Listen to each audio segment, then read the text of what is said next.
Meu filho tem 34 anos agora, e quando olho para ele, percebo que não conheço o som da sua risada quando ele está verdadeiramente feliz. Só conheço o silêncio educado que ele usa para me manter à distância. Eu tenho 60. Iroisena, passei 35 desses anos vestindo um jaleco branco, caminhando por corredores esterilizados, tomando decisões que significavam a diferença entre a vida e a morte para estranhos. Eu salvei centenas de pessoas. Fui em supermercados por pais cujos filhos eu tirei do abismo. Fui abraçada por viúvas em prantos que me chamavam de anjo. Mas hoje, no silêncio da minha própria sala, sou uma estranha, em uma casa que paguei com as horas da minha vida. O silêncio aqui não é pacífico, é pesado. É o tipo de silêncio que você constrói tijolo por tijolo ao longo de décadas. Lembro-me do peso dos meus livros de medicina na faculdade. Lembro-me do orgulho que senti na primeira vez que alguém me chamou de doutora. Parecia uma armadura. Yuachovakiu. Se fosse importante para o mundo, seria automaticamente importante para as pessoas que eu amava. Eu estava errada. Ou Susi, aos olhos do mundo muitas vezes, uma dívida que você contrai sem saber com sua própria família e eventualmente, os juros tornam-se altos demais para pagar. Miguel, meu marido, estava lá no início, ele era professor de ensino médio, paciente e constante. Quando nos casamos, ele celebrou minha residência como se fosse sua própria conquista. Ele deixava o jantar no forno com um bilhete que dizia: "Tenho orgulho de você. Durma quando chegar em casa." Naqueles primeiros anos, eu dizia a mim mesma que o apoio dele era um sinal de que eu estava fazendo a coisa certa. Eu via o sacrifício dele como a base para minha ambição. Não o via pelo que era. Ele estava segurando as paredes da nossa vida enquanto eu estava ocupada, decorando o exterior para que todos os outros vissem. Quando Lucas nasceu, fiquei em casa por 6 semanas. No 43º dia, vesti meu casaco e voltei para o hospital. Lembro-me de olhar para ele, no berço, sua mãozinha agarrando o cobertor, e dizer a mim mesma: estou fazendo isso para que ele nunca precise se preocupar. Estou construindo um legado para ele. É uma mentira muito confortável, não é? Dizemos a nós mesmos que estamos trabalhando pelos nossos filhos, para não termos que encarar a verdade de que estamos trabalhando para o nosso próprio ego, pela adrenalina de sermos necessários em um sistema que nos substituirá no momento em que nos aposentarmos. Lucas não precisava de um legado, ele precisava de uma mãe que soubesse o nome da sua professora do primeiro ano sem ter que consultar o calendário da geladeira. Os anos começaram a se confundir em um ciclo de bipes e café frio. Tornei-me especialista em quase estar lá. Eu quase estava lá nos seus primeiros passos, mas estava em uma cirurgia. Eu quase estava lá no seu 10º aniversário, mas uma emergência chegou às 18 horas. Eu chegava em casa quando a casa estava escura, o ar com cheiro do jantar que eles haviam comido sem mim. Eu ia ao quarto dele e o observava dormir, sentindo uma onda de amor que eu achava ser suficiente. Eu achava que o amor era um sentimento que você guardava no coração. Não percebi que para uma criança, o amor é simplesmente o tempo que você passa parado na mesma sala que ela. Quando Lucas fez 7 anos, parou de correr para a porta quando ouvia minha chave na fechadura. Ele ficava no sofá com o Miguel. Ele havia aprendido, com a lógica brutal de uma criança, que minha presença era temporária. Por que se levantar para cumprimentar alguém que já está planejando sua saída? Eu vi a mudança, mas a justifiquei. Disse a mim mesma que ele estava se tornando independente. Disse a mim mesma que ele era um bom garoto que entendia. Usei a resiliência dele como motivo para a negligência low end da Maze. Se ele não chorava quando eu saía, eu não precisava me sentir culpada. Miguel também mudou, mas de uma forma diferente.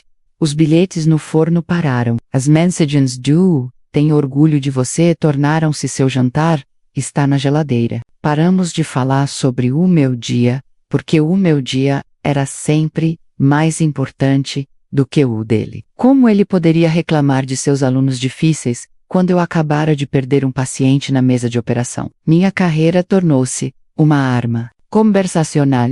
Isso o silenciou. Ele não queria competir com a minha tragédia.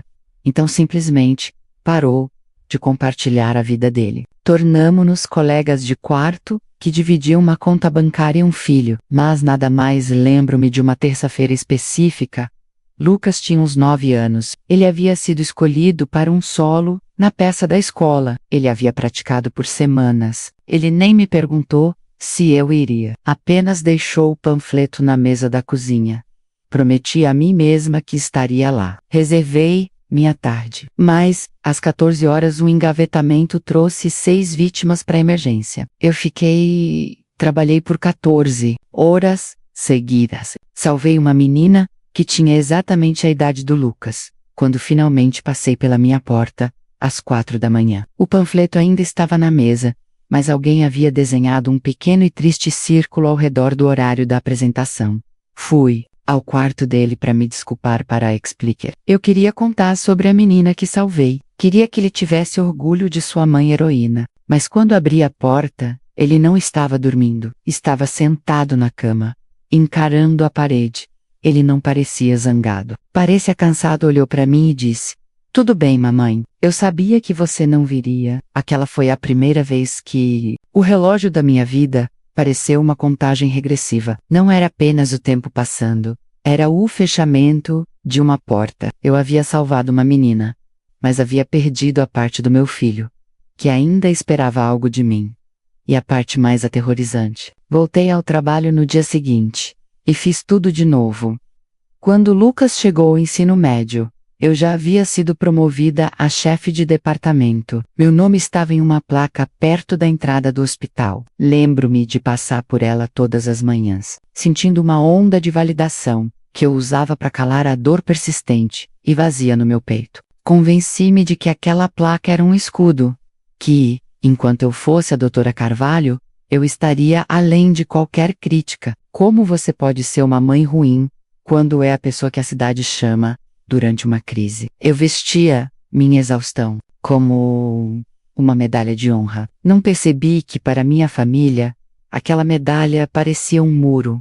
O relógio da minha vida doméstica não era mais um alarme barulhento. Tornara-se um zumbido baixo e rítmico de indiferença. Lucas tinha 15 anos. Ele era alto, quieto, e tinha os olhos constantes do Miguel. Ele não vinha até mim com seus problemas. Não pedia ajuda com o dever de casa. Se precisava de dinheiro para uma excursão, deixava o formulário no balcão com um post-it. Ele conduzia sua vida como se eu fosse uma parente distante, que, por acaso, pagava a hipoteca. Certa noite, cheguei em casa mais cedo do que o habitual. Eram apenas 7 da noite. Encontrei-os na cozinha, rindo. Estavam fazendo massa, farinha espalhada pelos balcões, o rádio tocando uma estação local. No momento em que entrei na sala, o riso não parou, mas mudou, tornou-se mais ralo, polido. "Oi, Helena", disse Miguel, limpando as mãos em um pano.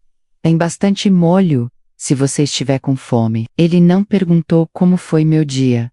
Não ofereceu um abraço. Apenas ofereceu comida, da mesma forma que se oferece um casaco a um convidado que parece estar com frio. Lucas olhou para cima, me deu um sorriso rápido e forçado, e disse: "Oi, mãe." Depois, voltou-se para o fogão. Fiquei ali parada, de terno, segurando minha pasta, sentindo-me uma intrusa em meu próprio santuário. Percebi então que eles tinham uma linguagem que eu não falava. Tinham piadas internas sobre vizinhos que eu não conhecia, e histórias sobre dias de escola que eu não havia presenciado. Eu era a benfeitora da vida deles, mas não era mais uma participante. Tentei forçar minha volta. Decidi que uma grande viagem em menos 2 semanas na Europa. Gastei milhares em passagens de primeira classe e hotéis de luxo. Achei que poderia comprar de volta os anos com um único gesto extravagante. Mas você não pode substituir 1000 jantares perdidos por um único pôr do sol caro. No terceiro dia em Florença, meu telefone tocou. Era o hospital. Um caso complicado, um colega inseguro sobre o próximo passo. Passei 3 horas na varanda do nosso hotel, andando de um lado para o outro e debatendo ética médica, enquanto Miguel e Lucas estavam lá dentro jogando cartas em silêncio. Quando finalmente desliguei e voltei, Miguel não parecia zangado. Parecia ter pena. Isso foi pior. A raiva significa que ainda há algo pelo que lutar. A pena significa que a batalha já terminou. Você deveria ter ficado em casa, Helena, disse. ele suavemente, sem tirar os olhos das cartas. A paisagem é diferente, mas você ainda tá no hospital. Tentei me defender. Disse a ele que vidas estavam em jogo. Disse que eu tinha uma responsabilidade. Ele finalmente olhou para mim, e por um segundo, vi o homem com quem me casei, o homem que costumava deixar bilhetes no forno. Você tem uma responsabilidade aqui também, disse ele, mas você só se importa com as vidas que pode salvar com um bisturi. Você não tem ideia de como salvar as que estão morrendo por negligência, bem na sua frente.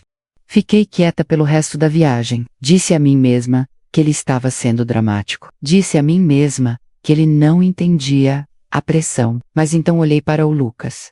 Ele estava usando fones de ouvido, olhando pela janela para as colinas italianas. Ele nem estava frustrado por eu ter passado a tarde ao telefone. Ele já esperava por isso. Ele havia construído todo o seu mundo interno para funcionar sem mim. Eu era um fantasma na vida dele. E fantasmas não atrapalham o seu dia. Eles assombram os cantos.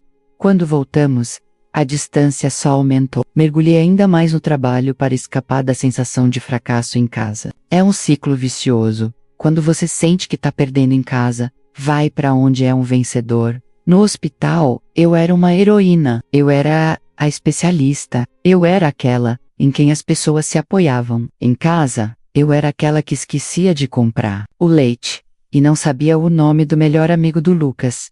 Então, fiquei no hospital, peguei mais plantões, voluntariei-me para comitês. Convenci-me de que estava provendo, mas na verdade, eu estava me escondendo. A segunda intensificação do relógio aconteceu quando Lucas fez 18 anos. Ele passou em uma universidade prestigiada, a 4 horas de distância. E uma despedida longa e emocional. Esperava lágrimas e promessas de ligar todos os dias. Em vez disso, ele já estava com as malas prontas e no carro, antes mesmo de eu chegar das minhas rondas matinais. Ele estava parado na garagem, olhando para o relógio. Tenho que fugir do trânsito, mãe, disse ele, me dando um abraço rápido.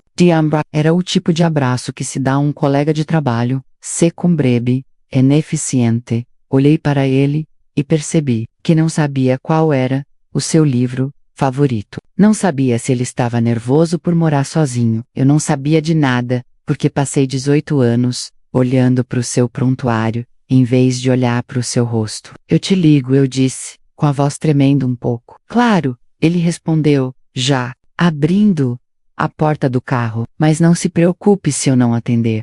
Eu sei que você está ocupada. Eu sempre soube que você está ocupada. Ele foi embora, e eu fiquei na garagem com o Miguel. O silêncio da casa parecia um peso físico se assentando sobre meus ombros. Miguel olhou para o lugar vazio, onde o carro estava, depois olhou para mim. Não havia um olhar de conseguimos em seus olhos. Não havia orgulho compartilhado. Apenas um homem cansado, olhando para uma mulher que ele mal reconhecia. Bom, disse Miguel, com a voz desprovida de emoção. Agora, somos só nós. Oi, Emela, é apenas você e sua carreira. Acho que vou dar uma caminhada. Ele se afastou, e pela primeira vez na minha vida, eu não tinha um paciente para ver. Não tinha uma reunião para comparecer. Eu tinha apenas o tic-tac do relógio no corredor, contando os segundos de uma vida que construí para todos, exceto para as pessoas que importavam. Entrei e sentei-me no escuro,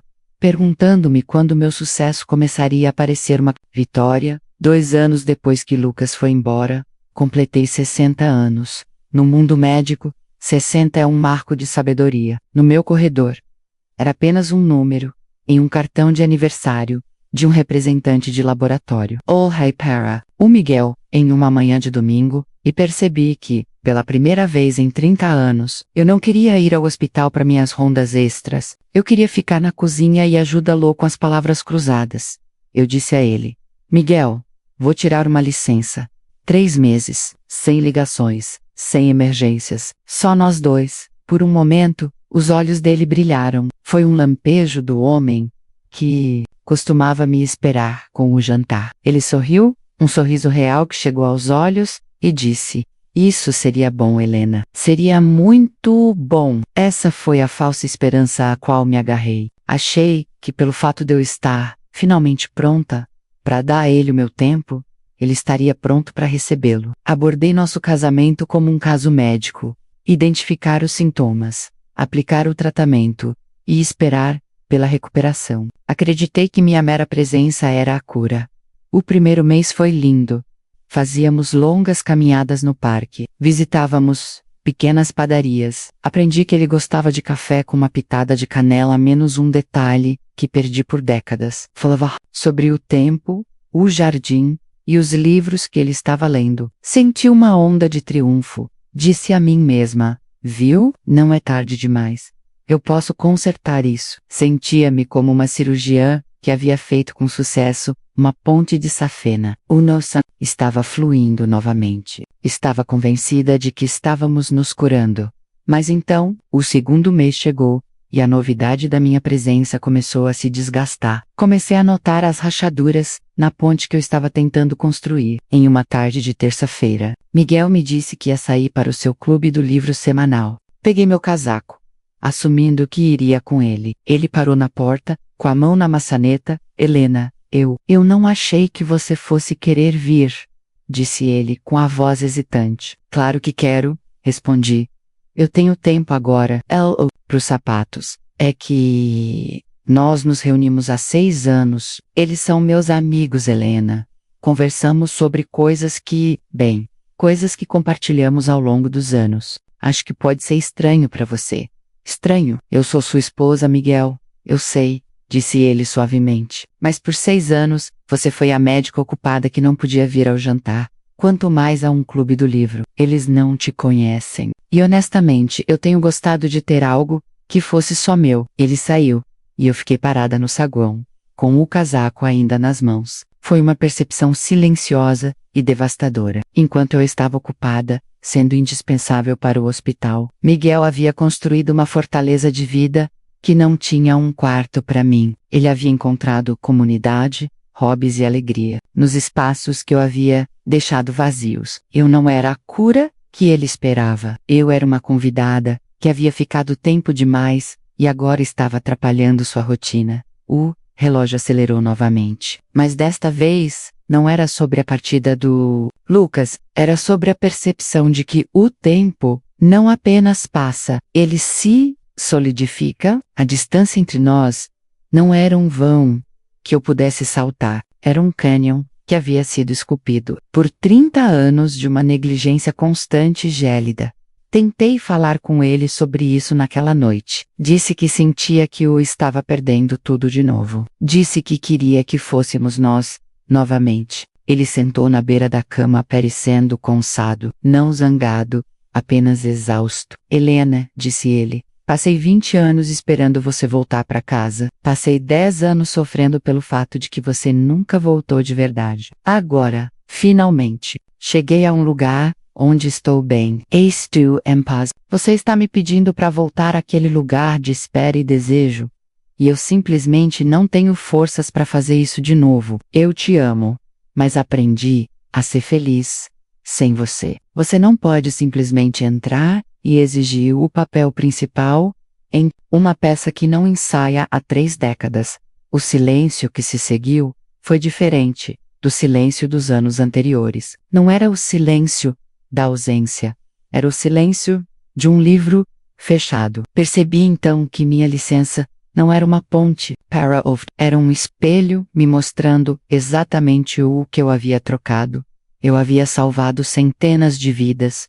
Sim, tinha o respeito de toda a cidade. Mas, enquanto eu estava ali sentada em nosso quarto, percebi que eu era a única pessoa no mundo que não sabia mais como fazer meu marido rir. Eu era uma médica de classe mundial, que havia esquecido como ser uma pessoa. E a parte mais dolorosa era ver que Miguel estava perfeitamente bem com a estranha que eu me tornara. Eu voltei para o hospital, antes mesmo de minha licença terminar. O silêncio na casa havia se tornado um peso físico, um lembrete constante de que eu era uma convidada, na vida bem organizada, de Miguel. No hospital, eu ainda era a doutora Carvalho. As pessoas ainda abriam caminho quando eu passava pelo corredor, as enfermeiras ainda buscavam em mim as respostas. Era o único lugar que restava onde eu sentia que existia, mas a armadura estava rachada. Cada vez que eu segurava a mão de um paciente, ou dizia a uma família que seu ente querido ficaria bem, uma voz amarga no fundo da minha mente sussurrava: e a sua própria família? Quem está salvando eles? Decidi tentar com o Lucas.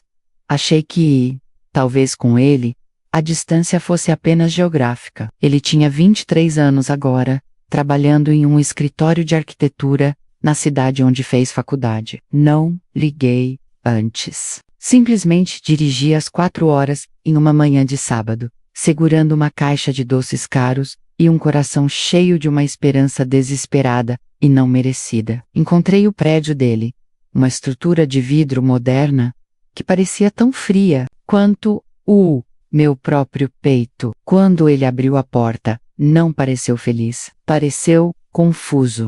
Mãe, o que você está fazendo aqui? Aconteceu alguma coisa? O pai: está bem? Está tudo bem, Lucas, eu disse, tentando manter a voz firme. Eu só estava na região e quis te ver. Ele ficou parado na porta sem se mexer. Naomi, para entrar imediatamente. Olhou para o relógio, o mesmo gesto que usou no dia em que partiu para a faculdade. Eu tenho uma reunião em 20 minutos, mãe. Um projeto de cliente. Em um sábado? Perguntei, com a ironia tendo gosto de cinzas na minha boca. Ele me deu um olhar tão agudo, tão cheio de uma vida inteira de observação, que tive que desviar o olhar. Eu aprendi com a melhor, não foi? Ele acabou me deixando entrar, mas não aceitou os doces. Colocou-os no balcão, fechados. O apartamento dele era lindo, limpo, minimalista e completamente desprovido de qualquer rastro meu. Havia fotos nas prateleiras, uma dele com o Miguel em um jogo de beisebol que eu não lembrava, uma dele com um grupo de amigos na graduação. Havia até uma foto dele com a irmã do Miguel, a tia Rosa, em um jantar de Natal que eu perdi por causa de um surto de gripe no hospital. Em todas as fotos, ele estava sorrindo. Em todas as fotos eu era aquela que segurava a câmera em espírito, ou seja, eu não estava lá de jeito nenhum. Lucas, comecei sentando na ponta do sofá de design dele. Eu sei que não fui. E sei que perdi muita coisa. Mas vou me aposentar logo. Quero compensar você. Quero fazer parte da sua vida. Ele não se sentou, encostou-se na ilha da cozinha, cruzando os braços. Mãe, você não compensa 20 anos. A vida não é uma dívida que você pode liquidar com um pagamento único no final. Você não estava lá para as pequenas coisas, e tu não tem o direito de estar aqui para as grandes. Não temos uma base, temos atualizações educadas, e eu tô bem com isso. De verdade, não estou mais zangado, eu só não te conheço. Eu salvei pessoas, Lucas. Eu disse, minha voz aumentando em uma tentativa final e patética de justificação. Trabalhei para que você pudesse ter este apartamento, esta vida. Não, disse ele calmamente. Você trabalhou porque amava ser a heroína. Não coloque isso sobre mim. O pai me deu uma vida, você me deu um fundo de reserva. Há uma diferença. O relógio na minha cabeça transforma o sei em um rugido ensurdecedor. Essa foi a terceira intensificação, menos a percepção de que o dano não era apenas uma tensão no relacionamento. Era uma falha estrutural completa. Eu tinha construído um horácio de carreira sobre uma base de areia, e agora que o vento da véu e soprava, tudo estava desmoronando. Deixei os doces no balcão. Dirigi 4 horas de volta para casa no escuro, chorando tanto que tive que parar o carro 2 vezes. Percebi que meu filho não me odiava. O ódio exige paixão. Ela era simplesmente indiferente. Para ele, eu era uma utilidade, uma provedora de fundos, e um nome distante, e uma certidão de nascimento. Completei 61 anos naquele inverno. O hospital realizou uma gala em minha honra. Fiquei em um palco com um vestido de seda, segurando um prêmio de cristal, ouvindo um homem que eu mal conhecia falar sobre minha dedicação incansável à comunidade. Olhei para a multidão e vi o Miguel. Ele estava aplaudindo, com um sorriso educado e distante no rosto. Parecia um homem assistindo a uma estranha receber um prêmio. Percebi então que ganhei o mundo e perdi minha alma. Troquei o calor do abraço de uma criança pelo brilho frio de um troféu de cristal. No dia seguinte, entrei na sala do diretor médico e entreguei meus papéis de aposentadoria definitiva. Chega de licenças, chega de um último plantão. Eu tinha terminado, mas ao sair do hospital pelo que deveria ser a última vez, não me senti livre. Senti-me como um soldado, retornando de uma guerra, apenas para descobrir que meu país esqueceu meu nome e minha família mudou-se para outra terra. Eu tinha 62 anos, e pela primeira vez na minha vida, não tinha para onde ir, e ninguém que estivesse me esperando chegar. A aposentadoria deveria ser o prêmio ao final de uma corrida longa e exaustiva. Todos no hospital falavam sobre isso com inveja menos. Os cruzeiros, os hobbies, as manhãs preguiçosas, mas para mim a aposentadoria parecia um exílio do único planeta onde eu sabia como respirar. Na primeira terça-feira de manhã da minha nova vida, acordei às 5 horas. Por habit, sentei na beira da cama, esperando meu bip vibrar, esperando a descarga de adrenalina que me dizia que eu era necessária. Ele nunca veio. Olhei para o Miguel dormindo pacificamente ao meu lado, e percebi que, para ele, minha aposentadoria não era um começo. Era apenas uma mudança no ruído de fundo de sua casa. Passei os meses seguintes tentando encontrar um lugar. Para mim, uma casa que havia aprendido a funcionar perfeitamente, sem a minha presença. Tentei cuidar do jardim, mas as plantas pareciam pacientes que eu não sabia diagnosticar. Tentei cozinhar, mas eu era uma estranha em minha própria cozinha, constantemente perguntando ao Miguel onde estavam os temperos, ou como o forno funcionava. Ele era paciente, mas era a paciência que se demonstra a uma criança confusa. Está tudo bem, Helena, dizia ele, tirando gentilmente a colher da minha mão. Eu cuido disso. Por que você não vai ler na sala? Certa noite, após uns 6 meses de aposentadoria, Miguel e eu estávamos sentados no pátio. O sol estava se pondo, projetando longas sombras douradas sobre a grama. Era o tipo de momento com o qual eu costumava sonhar durante plantões de 20 horas. Mas o silêncio entre nós não era confortável. Estava cheio dos fantasmas, das coisas que nunca dissemos. Olhei para ele e perguntei: Miguel, você alguma vez desejou que eu tivesse sido diferente? Que eu tivesse ficado mais em casa? Elna respondeu por um longo tempo. Observou um pássaro pousar na casinha que ele havia construído anos atrás. Um dos muitos projetos que eu estive ocupada demais para notar. Por muito tempo, desejei. Ele finalmente disse: eu costumava sentar nesta mesa sozinho e ensaiar discussões. Tinha tantas coisas que eu queria gritar para você. Queria dizer que o Lucas chorou por 3 noites quando você faltou à formatura dele. Queria dizer que me sentia como um viúvo, enquanto minha esposa ainda estava viva. Meu coração pareceu ser apertado por uma mão gelada. Porque you will know this? Porque percebi que não mudaria nada, respondeu ele, com a voz desprovida de amargura. Você era viciada em ser necessária por estranhos. Se eu tivesse te forçado a ficar, você estaria aqui fisicamente, mas sua mente estaria na emergência. Escolhi parar de lutar pela sua atenção, para ter energia suficiente para criar nosso filho. Eu não te perdi de uma vez, Helena. Vukla simplesmente se afastou, como um barco sem âncora, e eventualmente, a neblina ficou tão densa que eu não conseguia mais te ver. Então parei de procurar. Não houve gritos, nem pratos quebrados, apenas a verdade silenciosa e devastadora. Percebi que a paz da minha família não era um sinal de que haviam me perdoado. Era um sinal de que haviam seguido em frente. Passei a vida salvando vidas, mas falhei em sustentar a vida do meu próprio casamento.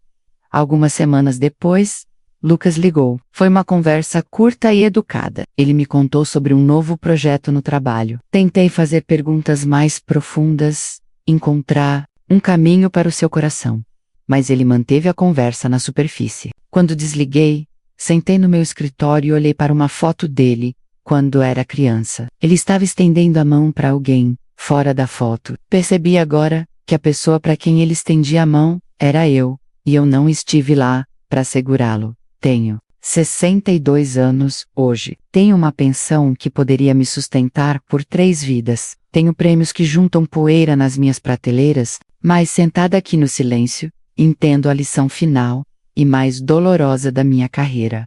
O sucesso é um mestre cruel. Ele exige tudo e promete que o sacrifício valerá a pena. Mas quando você finalmente chega ao topo da montanha, percebe que a vista é muito solitária se você não trouxe ninguém com você. Se você está ouvindo isso e ainda está no meio da sua corrida menos, por favor, pare por um momento. Olhe para as pessoas que te amam, não as pessoas que precisam das suas habilidades, do seu cargo ou do seu dinheiro. Olhe para as pessoas que precisam apenas de você. Não espere até os 62 anos para perceber que um legado é apenas uma palavra bonita para o que as pessoas dizem no seu funeral. Sua vida real está acontecendo agora, nos jantares que você está perdendo e nas ligações que você está ocupado demais para atender. Lucas, se você ouvir isso algum dia, eu pensei que estava te dando tudo. Pensei que o dinheiro e o prestígio te protegeriam. Não percebi que a única coisa que você realmente precisava era de uma mãe presente. Miguel, você estava certo. Eu te perdi lentamente. E agora tenho todo o tempo do mundo para me arrepender. Salvei centenas de pessoas, mas no fim, não consegui salvar a única coisa que realmente importava.